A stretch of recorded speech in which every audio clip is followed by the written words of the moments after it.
قال الله تعالى في القرآن المجيد: أعوذ بالله من الشيطان الرجيم. يا أيها الذين آمنوا اتقوا الله وابتغوا إليه الوسيلة وجاهدوا في سبيله لعلكم تفلحون. صدق الله العظيم. പ്രിയമുള്ളവരെ, ജീവിതത്തിലുടനീളം നമ്മുടെ എല്ലാം സൃഷ്ടാവും നിയന്താവും സംരക്ഷകനുമായ അല്ലാഹുവിൻ്റെ കൽപ്പനകൾ പാലിച്ചുകൊണ്ട് തഖ്വ ഉള്ളവരായിരിക്കാൻ പരമാവധി പരിശ്രമിക്കണമെന്ന് ആദ്യമേ തന്നെ വസിയ്യത്ത് ചെയ്യുകയാണ്. അല്ലാഹു സുബ്ഹാനഹു വ തആല നമ്മെല്ലാവരെയും അനുഗ്രഹിക്കുമാറാകട്ടെ. ഒരു മാസക്കാലം പകലിൽ നോമ്പെടുത്തും രാത്രിയിൽ നിന്ന് നമസ്കരിച്ചും രാപ്പകലുകളിൽ ധാരാളം സ്വതക്കകൾ നിർവഹിച്ചുമൊക്കെ നമ്മൾ നേടിയെടുക്കാൻ പരിശ്രമിച്ചിട്ടുള്ള തഖ്വ, അത് ലഭിച്ചവരിൽ അല്ലാഹു നമ്മെ എല്ലാവരെയും ഉൾപ്പെടുത്തി അനുഗ്രഹിക്കുമാറാകട്ടെ. ജീവിതത്തിൽ ഇനി അത് നിലനിർത്താൻ ജാഗ്രത കാണിക്കുകയാണ് നാം വേണ്ടത്. അക്കാര്യത്തിൽ നമുക്ക് അല്ലാഹു തൗഫീഖ് ചെയ്യുമാറാകട്ടെ.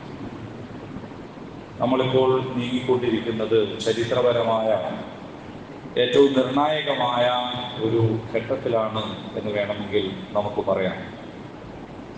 വഖഫ് എന്നതാണ് നമ്മുടെ മുമ്പിൽ സജീവമായിട്ടുള്ള ചർച്ച. തികച്ചും ഗുണപരവും നിർമ്മാണാത്മകവുമായ കാര്യങ്ങൾ പോലും മഹാ അപരാധമായി അവതരിപ്പിക്കുക എന്നതാണ് ഫാസിസ്റ്റുകളുടെ ഒരു രീതി.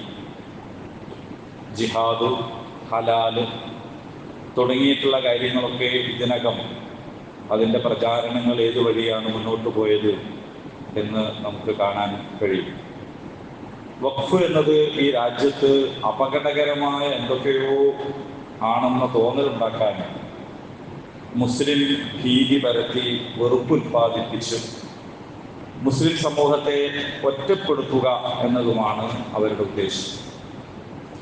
യഥാർത്ഥത്തിൽ എന്താണ് വഖഫ്? എന്നാണ് അത് ആരംഭിച്ചിട്ടുള്ളത്? അള്ളാഹുവിൻ്റെ പ്രീതി, അവൻ്റെ റിള ഉദ്ദേശിച്ചുകൊണ്ട് അള്ളാഹുവിൻ്റെ മാർഗത്തിൽ ചെയ്യുന്ന ദാനമാണ് യഥാർത്ഥത്തിൽ വഖഫ് എന്ന് പറയുന്നത്.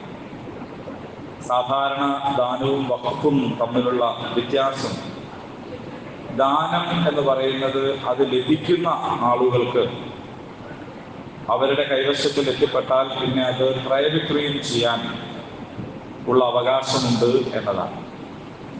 എന്നാൽ വഖഫ് എന്ന് പറയുമ്പോൾ അതിൻ്റെ അടിസ്ഥാനം അവിടെ നിലനിർത്തിക്കൊണ്ട് അതിൽ നിന്ന് ഫലം, പ്രയോജനം എടുക്കാൻ മാത്രമേ സാധിക്കുകയുള്ളൂ. വഖഫ് ചെയ്ത വ്യക്തിയുടെ അനന്തരാവകാശികൾക്കോ പിന്നീട് വരുന്ന ആർക്കെങ്കിലുമോ ഇനി ഏതൊരു കാര്യത്തിനാണോ വഖഫ് ചെയ്തിട്ടുള്ളത് അത് കൈകാര്യം ചെയ്യുന്നവർക്കോ ഒന്നും തന്നെ അത് വിൽപ്പന നടത്താനോ അനന്തരം എടുക്കാനോ സാധിക്കുകയില്ല. വാഖിഫ് അഥവാ വഖഫ് ചെയ്ത വ്യക്തി ഏതൊരു കാര്യം ഉദ്ദേശിച്ചുകൊണ്ടാണോ ആ വഖഫ് ചെയ്തിട്ടുള്ളത് ആ കാര്യത്തിന് മാത്രമേ പ്രസ്തുത സ്വത്ത് ഉപയോഗിക്കാൻ പറ്റുകയുള്ളൂ. റസൂലുള്ളാഹി സ്വല്ലല്ലാഹു അലൈഹി വസല്ലമിന്റെ കാലം മുതൽ തന്നെ വ്യത്യസ്തമായ ആവശ്യങ്ങൾക്ക് മുസ്ലിങ്ങൾ അവരുടെ സ്വത്ത് ഇങ്ങനെ വഖഫ് ചെയ്ത് പോരുന്നുണ്ട്.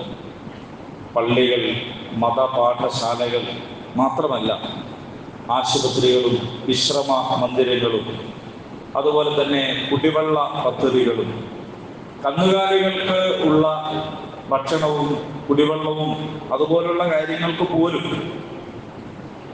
ഒറ്റവാക്കിൽ പറഞ്ഞാൽ പരിശുദ്ധ ഇസ്ലാം പുണ്യകർമ്മമായി, സൽക്കർമ്മമായി പരിചയപ്പെടുത്തിയിട്ടുള്ള ഏതൊരു കാര്യത്തിനും വഖഫ് ചെയ്യാവുന്നതാണ്. അങ്ങനെ ചരിത്രത്തെ പരിശോധിച്ചാൽ നല്ല ധാരാളം ഉദാഹരണങ്ങൾ നമുക്ക് കാണാൻ കഴിയും. നമ്മുടെ രാജ്യത്ത് തന്നെ അലിഗഡ് യൂണിവേഴ്സിറ്റി, നമ്മുടെ നാട്ടിലെ JDT ഇസ്ലാം, അതുപോലെ തന്നെ ഇപ്പോൾ ചർച്ചകളിൽ നിറഞ്ഞു നിൽക്കുന്ന ഫാറൂഖ് കോളേജ്, ഇങ്ങനെയുള്ള ഒരുപാട് സംവിധാനങ്ങൾ. ആ സംവിധാനങ്ങളൊക്കെ, അത്തരം വിദ്യാഭ്യാസ സ്ഥാപനങ്ങളൊക്കെ ഉപയോഗിക്കുന്നത്, അതിൻ്റെ ഗുണഭോക്താക്കൾ ആയി മാറുന്നത് എല്ലാ മതജാതി വിഭാഗങ്ങളിലും പെട്ട മുഴുവൻ മനുഷ്യരുമാണ്. അപ്പോൾ വഖഫ് എന്ന് പറയുന്നത് ഇസ്ലാമിലെ ഏറ്റവും വിശുദ്ധമായ ഒരു സാമ്പത്തിക സംവിധാനമാണ്. ആ സംവിധാനത്തെയും അതുവഴി സ്ഥാപിതമായിട്ടുള്ള മുഴുവൻ സംരംഭങ്ങളെയും തകർത്തു കളയുക എന്ന് ഉദ്ദേശിച്ചുകൊണ്ടാണ് ഇപ്പോൾ ഇത്തരത്തിലുള്ള ഒരു ഭേദഗതി നിയമം പാസാക്കിയെടുത്തിട്ടുള്ളത് എന്ന് നമുക്ക് കാണാൻ കഴിയും. അതുകൊണ്ട് തന്നെ ഇത് ജനാധിപത്യ വിരുദ്ധമാണ്, രാജ്യദ്രോഹപരമാണ്. വളരെ ശക്തമായ രീതിയിൽ തന്നെ ഈ രാജ്യത്തെ ഓരോ പൗരനും എതിർത്ത് തോൽപ്പിക്കേണ്ടതായിട്ടുള്ള ഒരു കാര്യമാണ് എന്നതിലൊരു തർക്കവും ഇല്ല. ഒന്നാമതായി വേണ്ടത് ഇത്തരം വിഷയങ്ങളെ കുറിച്ചുള്ള കൃത്യമായ ഒരു ധാരണ നാം രൂപപ്പെടുത്തിയെടുക്കുക. അതുപോലെ തന്നെ നമ്മുടെ കൂടെയുള്ളവരോട്, ചുറ്റുപാടുമുള്ളവരോടൊക്കെ ഇത്തരം കാര്യങ്ങളുടെ നിജസ്ഥിതി എന്താണ് എന്ന് സംസാരിക്കുക, അവരുമായി ആശയവിനിമയം നടത്തുക എന്നതാണ് വളരെ പ്രധാനം. ഇസ്ലാമിക സമൂഹത്തിന് നേരെ ഉണ്ടാകുന്ന കടന്നാക്രമണങ്ങളെ ചെറുക്കാനും പ്രതിസന്ധികളെ അതിജയിക്കാനും നമ്മുടെ മുമ്പിൽ വളരെ കൃത്യമായ വഴികളുണ്ട്. നമ്മുടെ മുൻഗാമികളായ ആളുകൾ സ്വീകരിക്കുകയും വിജയിക്കുകയും ചെയ്തിട്ടുള്ള മാർഗം തന്നെയാണ് നമ്മുടെ വിജയത്തിനുള്ള ഏക മാർഗം എന്ന് നമ്മൾ മനസ്സിലാക്കും. അതിൽ ഒന്നാമത്തെ മാർഗം അള്ളാഹുവിനെ കുറിച്ചുള്ള കൃത്യമായ വിശ്വാസവും അള്ളാഹുവിൽ നമ്മുടെ ജീവിതത്തെ സമർപ്പിക്കുകയും ചെയ്യുക എന്നതാണ്.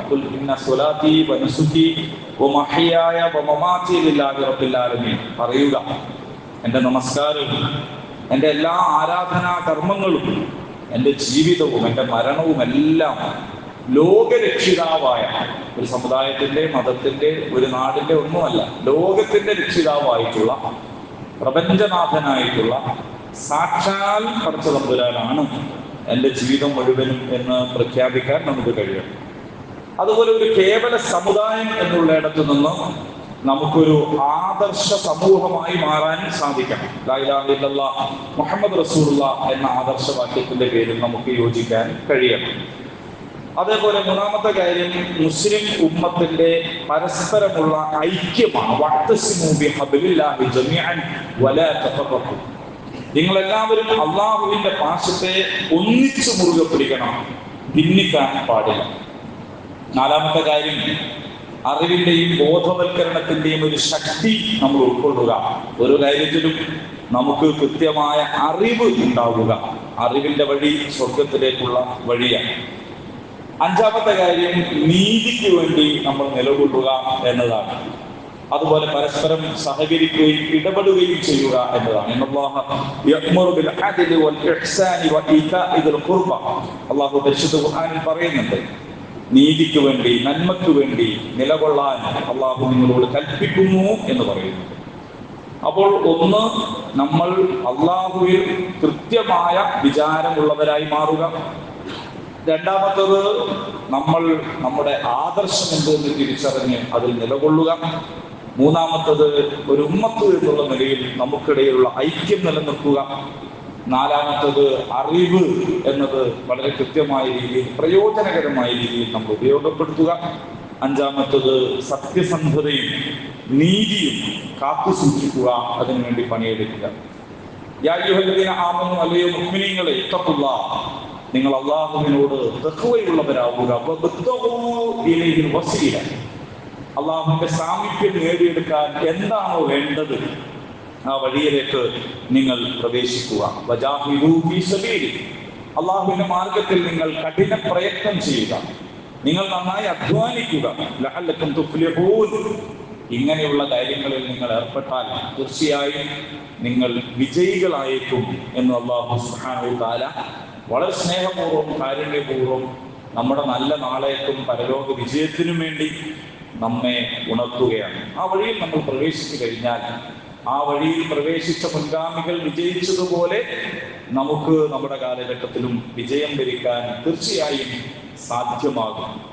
അല്ലാഹു സുബ്ഹാനഹു വ തആല അവിധം നമ്മെ തിരിച്ചറിഞ്ഞ്, ഇസ്ലാമിനെ തിരിച്ചറിഞ്ഞ് ആ മാർഗത്തിൽ മുന്നോട്ട് പോകുന്ന മുത്തഖീങ്ങളിൽ, മുഹ്സിനീങ്ങളിൽ അള്ളാഹു നമ്മെല്ലാവരെയും ഉൾപ്പെടുത്തി അനുഗ്രഹിക്കുമാറാകും.